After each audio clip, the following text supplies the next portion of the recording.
Okay, good morning. It's Sunday morning, Memorial Day weekend. I got this nice Street Glide I gotta deliver in a couple hours. So we already flashed it, tuned it, just cleaning up the wiring rescue I promised the customer. Let me show you what we're dealing with here.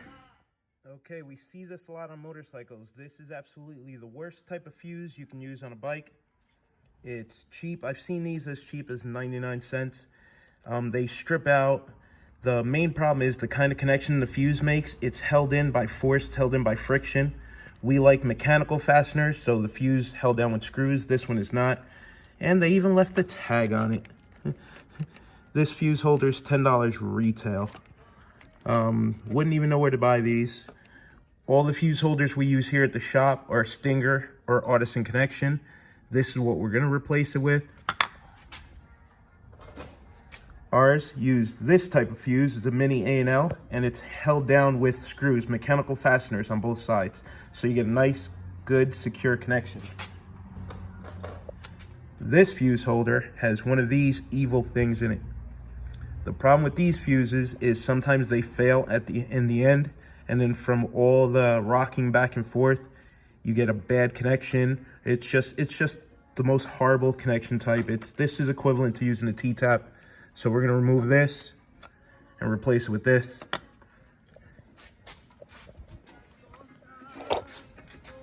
These are the types of fuse holders we like to use at the shop. What's nice about this one, this is like the other Artisan Connection one. This one, you can put the wire in and then heat shrink the end to keep water and dust from getting in there.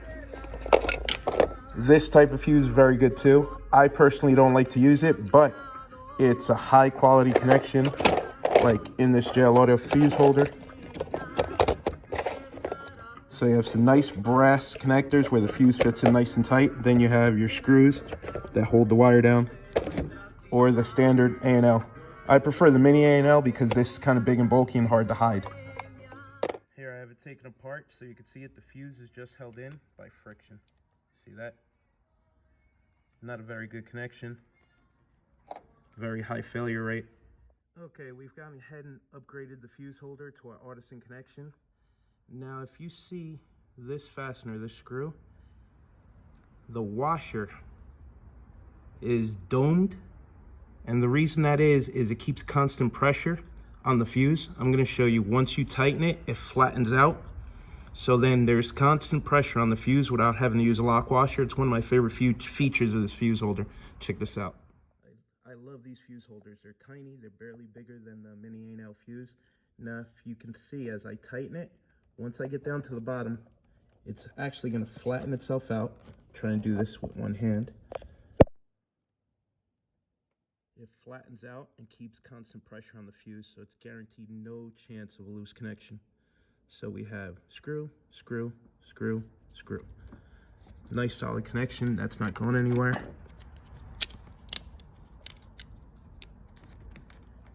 Clip the nice fancy cover on it.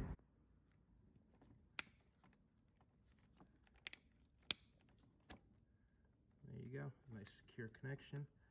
Tucks away nicely by the battery right here. Some zip ties and we're good to go. Okay, the other shop installed some Baymax 6x on these lids.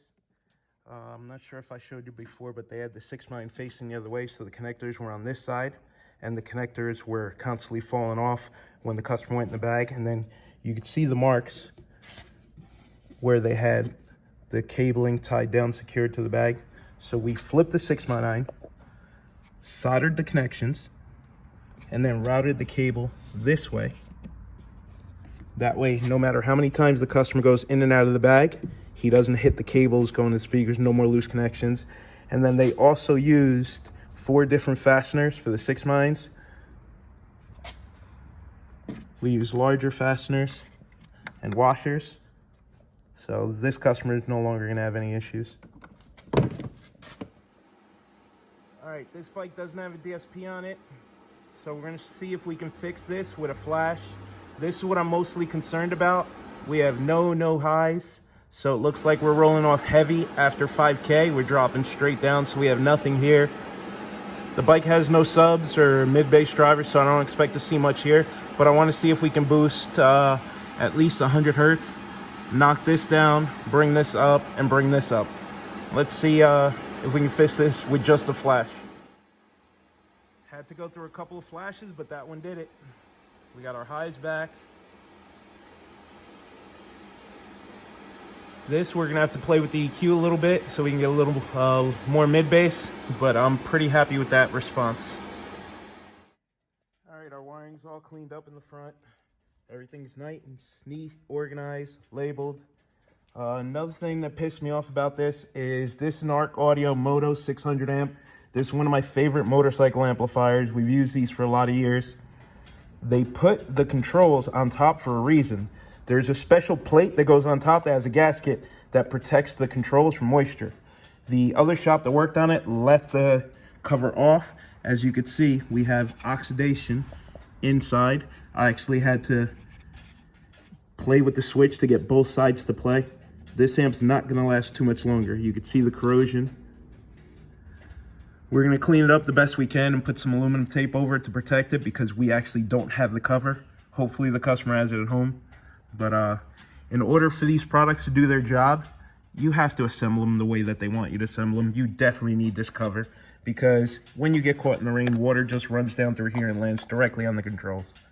So we're gonna clean it up, put some aluminum tape on it, help protect the amp a little bit. Hopefully it's not damaged beyond repair, but let's see what happens.